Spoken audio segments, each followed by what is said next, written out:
Estamos muito felizes de estarmos juntos novamente. O que é que então foi preparado para todos nós? Teremos um discurso bíblico com o seguinte tema: a ressurreição, a vitória sobre a morte.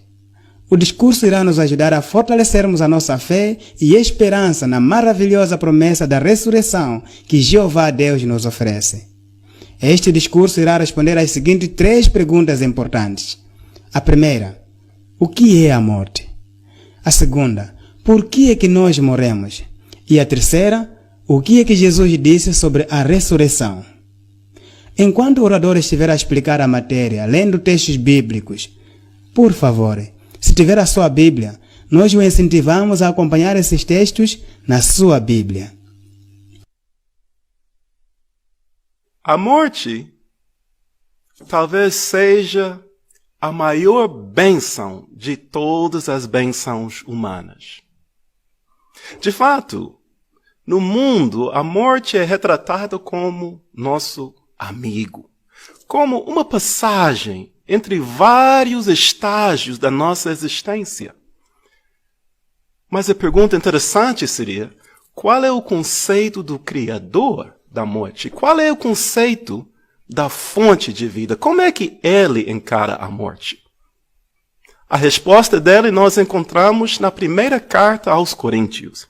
Leamos juntos a primeira carta aos Coríntios, capítulo 15, versículo 26. E vamos ver o que Deus diz acerca da morte. Aqui em 1 Coríntios 15, versículo 26, diz: como o último inimigo, a morte vai ser reduzida a nada. Então aqui a Bíblia descreve morte, Deus descreve a morte como nosso inimigo.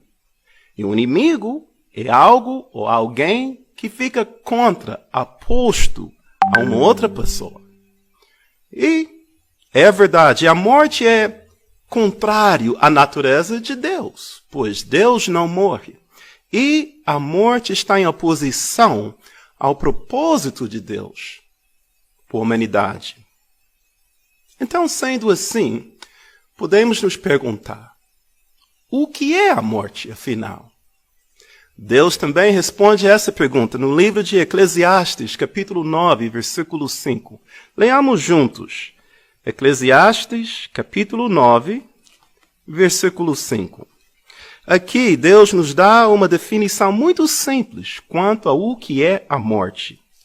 Eclesiastes, capítulo 9, versículo 5, nós lemos: pois os vivos sabem que morrerão, mas os mortos não sabem absolutamente nada. Portanto, fica claro, a morte é o contrário ou o oposto à vida. Agora, sendo assim, por que é que então nós, como seres humanos criados à imagem de Deus, por que é que nós morremos? A resposta a esta pergunta é muito interessante. Encontramos a resposta a essa pergunta no livro de Romanos, capítulo 5, versículo 12. Romanos, capítulo 5 e versículo 12. Vejamos o que diz aqui sobre por que é que você e eu temos esta possibilidade de morrermos. Diz em Romanos 5,12: é por isso que, assim como por meio de um só homem, o pecado entrou no mundo, e a morte por meio do pecado. E desse modo a morte espalhou-se por toda a humanidade, porque todos tinham pecado. Então aqui em versículo 12 identifica a causa com um só homem.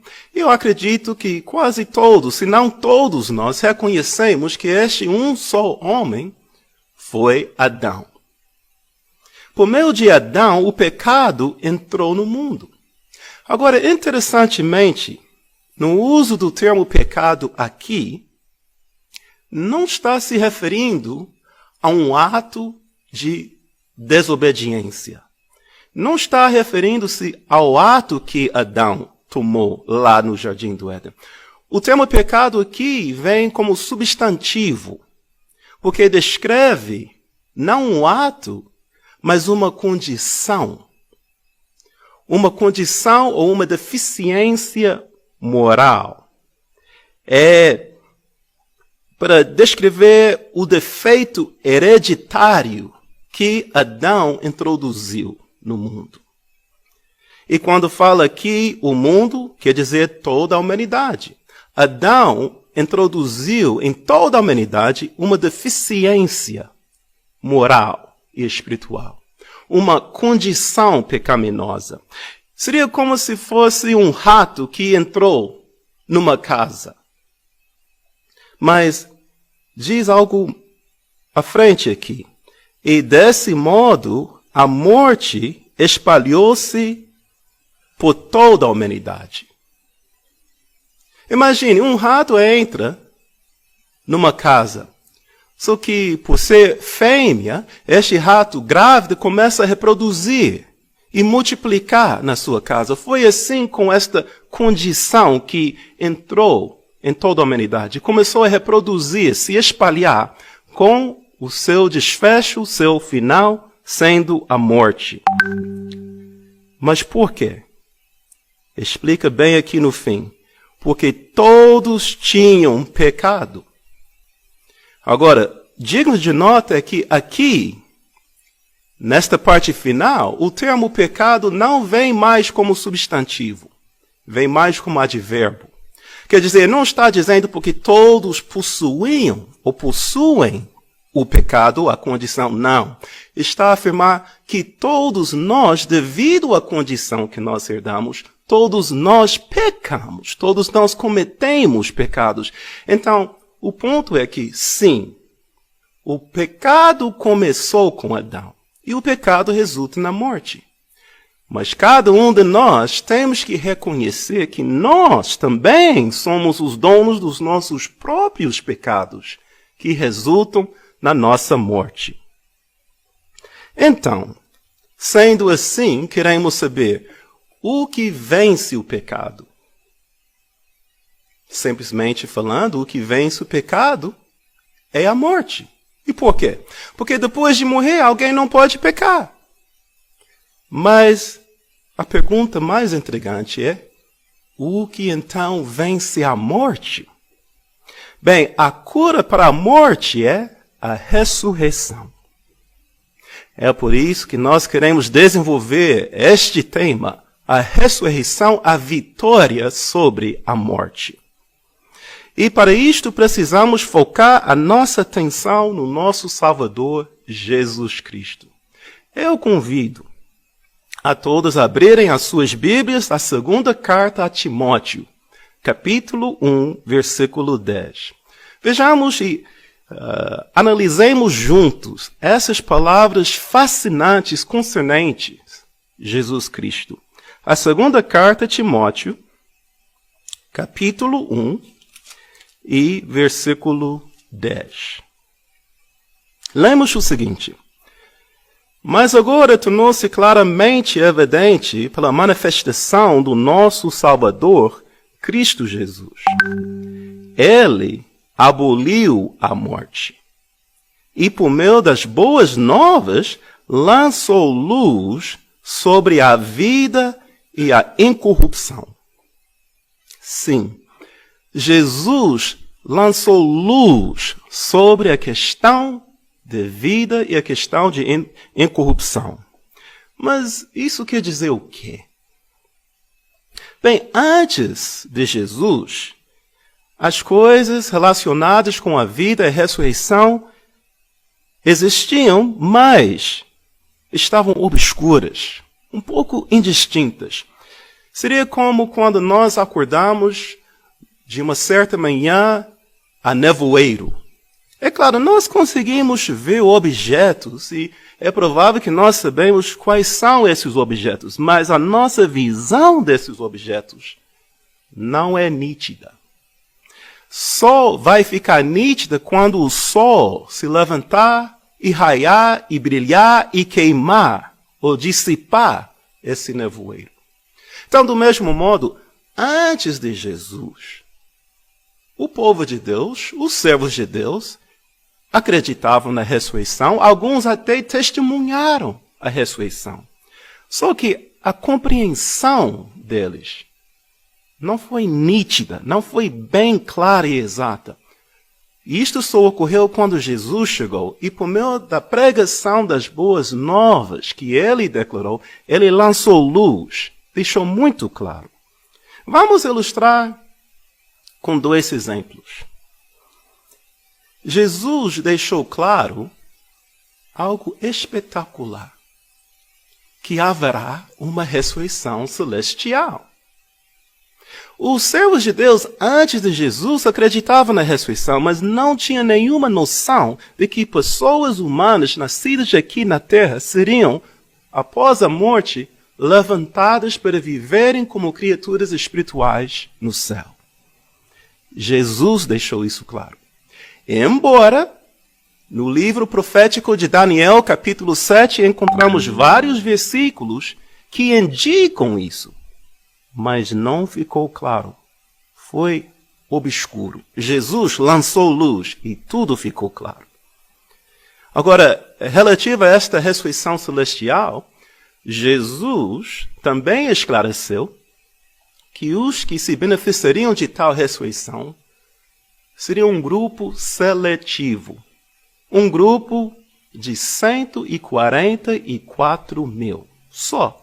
Isto descobrimos no Apocalipse. Embora, no livro Gênesis, o livro de Gênesis, capítulo 22, versículo 18, houve um indício de que esta ressurreição celestial seria limitada. Mas quando Jesus chegou, ele lançou luz, deixou tudo claro. Mas se é assim, se somente um grupo seleto de 144 mil, segundo os ensinamentos de Jesus, receberá uma ressurreição celestial, que esperança existe pelos milhões, de fato bilhões de pessoas que já faleceram? Jesus não deixou estes fora. Ele lançou luz sobre estes também. E podemos ver nas suas palavras de João, capítulo 10, versículo 16. João, capítulo 10, versículo 16. E vamos prestar muita atenção às expressões que Jesus usa aqui. João 10, 16. E tenho outras ovelhas, que não são deste aprisco. A essas também tenho de trazer, e elas escutarão a minha voz, e irão tornar-se um só rebanho.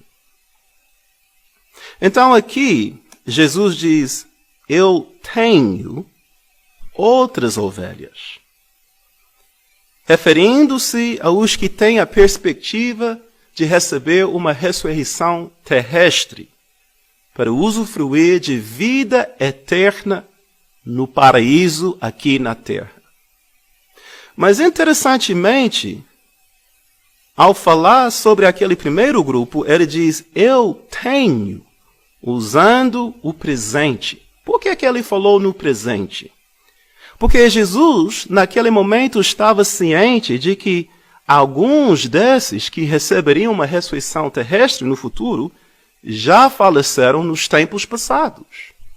Os servos fiéis, como Noé, Abraão, Moisés, Sara, Abigail, Raabe. Então ele disse, eu já tenho essas outras ovelhas.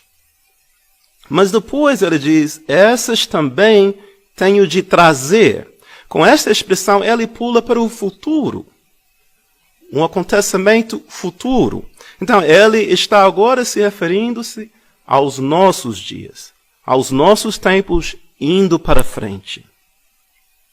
Então, fica claro, pelos ensinamentos de Jesus, que a ressurreição, esta vitória sobre a morte, é muito abrangente. Mas ficamos com mais uma outra pergunta que queremos resolver. Até a ressurreição, que é celestial, que é terrestre, onde estariam essas pessoas falecidas? neste mesmo livro de João, capítulo 5, versículo 28, encontramos a resposta. João, capítulo 5, versículo 28, entrando um pouco em 29. Nós lemos aqui: não fiquem admirados com isto, pois vem a hora em que todos os que estão nos túmulos memoriais ouvirão a sua voz e sairão. Agora, neste termo todos, Jesus está abrangendo todos os que receberão uma ressurreição celestial e os que receberão uma ressurreição terrestre. Onde estão? Jesus deixa claro: todos os que estão nos túmulos memoriais. Agora, uma pergunta. Quando Jesus fala túmulos memoriais, será que está a falar das campas nos cemitérios? Não. Como é que sabemos que não? Porque nem cada pessoa que morreu durante a história foi enterrada numa campa no cemitério. Algumas pessoas foram consumidas por animais selvagens, tubarões. Outras pessoas morreram afogadas no mar. Não foram enterradas nas campas, no cemitério. Também, nem cada pessoa enterrada no cemitério receberá uma ressurreição. Então, quando Jesus fala aqui, todos os que estão nos túmulos memoriais, ele está falando mais especificamente a memória de Deus. Todos os que, podemos dizer, do modo figurado, que estão enterrados na memória de Deus, todos estes serão levantados.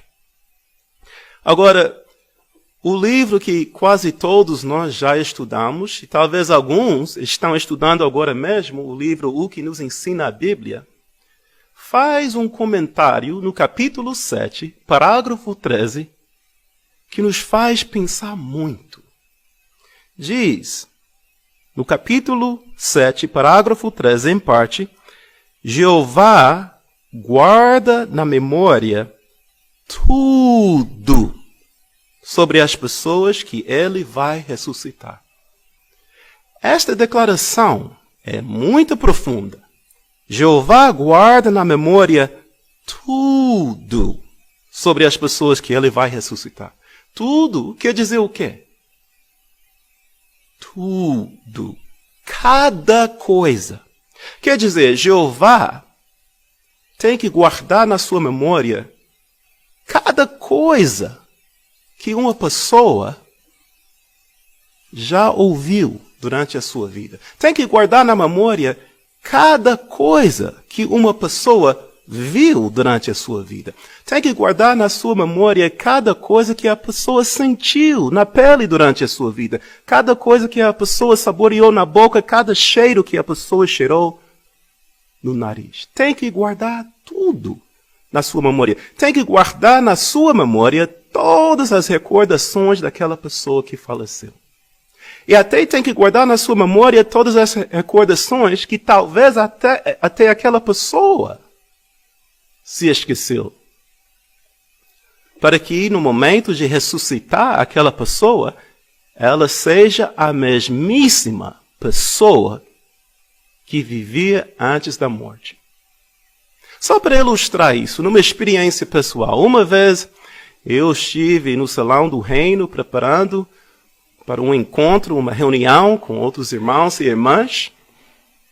E de repente entrou uma irmã.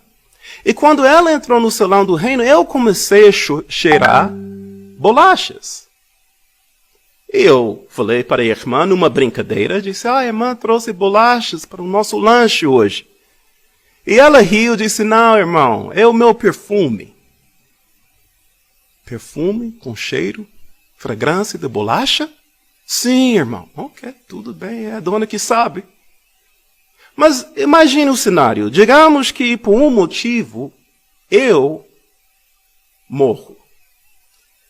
E anos à frente, no novo mundo, eu for ressuscitado. E eu me avistar com essa irmã. E ela me sauda.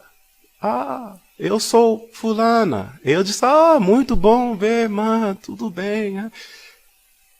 E ela, julgando pelas minhas expressões faciais, diz, o irmão não lembra-se de mim, não. Honestamente, não. Depois ela começa a falar. O irmão lembra uma vez quando esteve conosco no Salão do Reino, eu entrei, o irmão disse quando eu entrei que cheirava bolacha e eu respondi que foi o meu perfume. Sim, irmã. Mas se Jeová não guardar na sua memória aquele momento e aquele cheiro, como é que poderíamos ter aquela conversa? Como é que a lembrança dela ia despertar uma recordação em mim? Não iria. É por isso que Jeová guarda na sua memória tudo ao nosso respeito. Caso morrermos, Ele possa nos ressuscitar fazendo um download de tudo que nós éramos, para que sejamos tudo que nós éramos antes da nossa morte.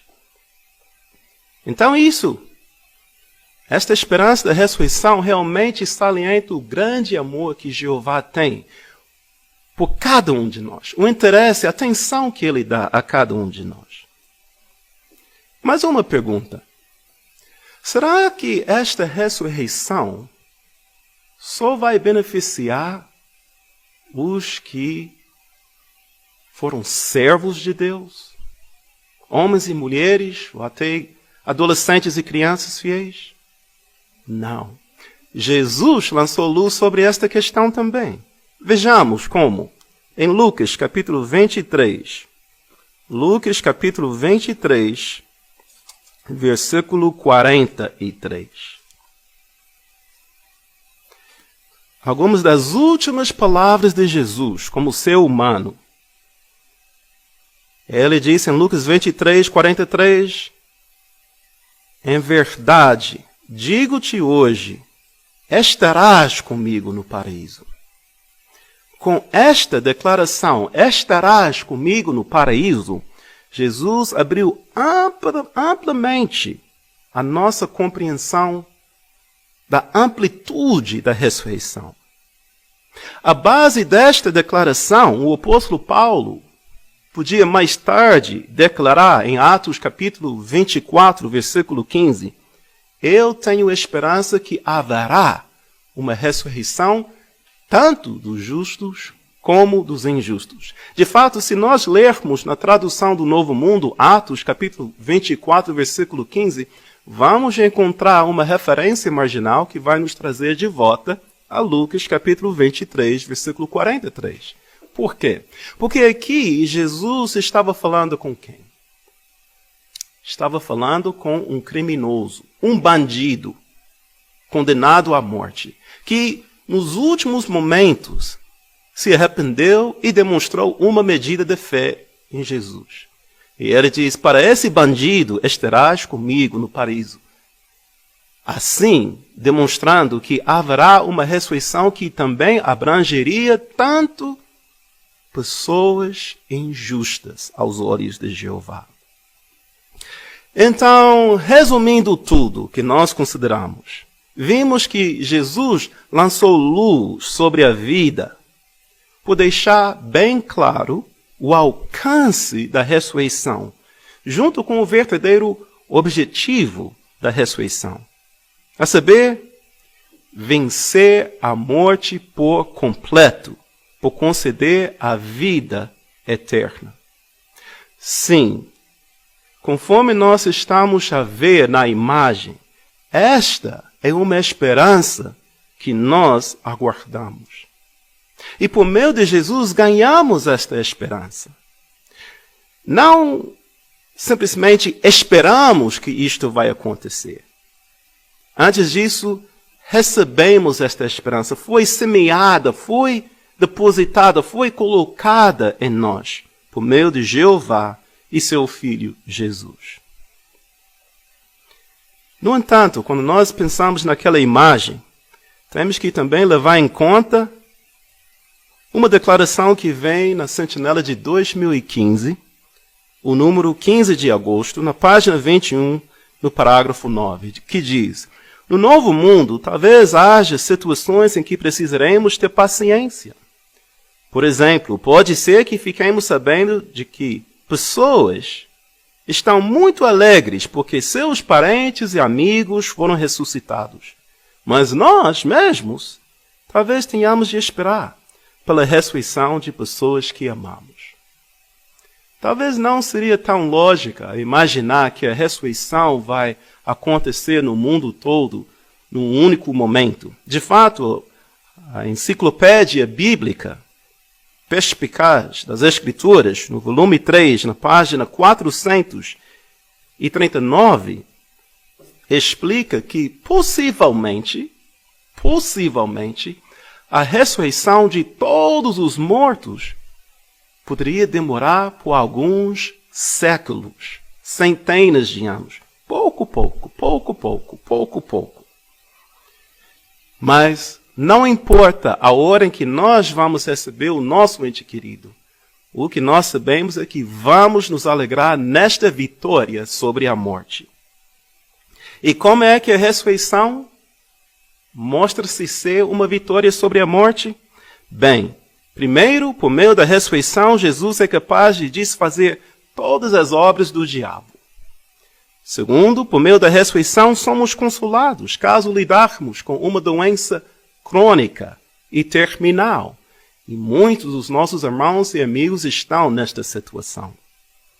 3, por meio da ressurreição, somos consolados ao perdermos alguém amado na morte. E pensamos nos milhares e milhões de familiares que estão entristecidos por causa da morte de amigos e parentes durante esta época de coronavírus. 4, por meio da ressurreição, evitamos a atitude pessimista de viver apenas para o presente, porque nós reconhecemos aquilo que não vamos conseguir realizar, adquirir hoje, adquiriremos no novo mundo. Sim, que esperança, que experiência maravilhosa cada um terá de receber seus entes queridos falecidos de volta à vida. Que alegria cada um terá de conhecer familiares e parentes pela primeira vez, porque estes morreram antes de você nascer. Que perspectiva teremos todos nós de podermos traçar as nossas raízes, as nossas origens e confirmar uma verdade básica. Qual é esta verdade básica? Que somos todos uma única família, nascidos do mesmo pai e da mesma mãe, Noé e sua esposa. Então, em vista desta esperança maravilhosa que Jeová e Jesus nos oferecem, qual deve ser a nossa determinação? Vamos concluir com as palavras registradas na primeira carta aos Coríntios, capítulo 15, versículos 57 e 58.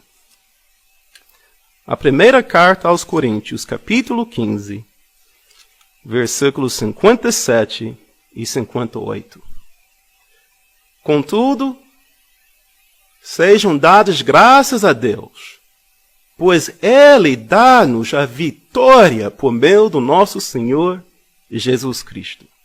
Portanto, meus amados irmãos, sejam firmes, inabaláveis e tenham sempre bastante para fazer na obra do Senhor, sabendo que o vosso trabalho árduo para o Senhor não é em vão.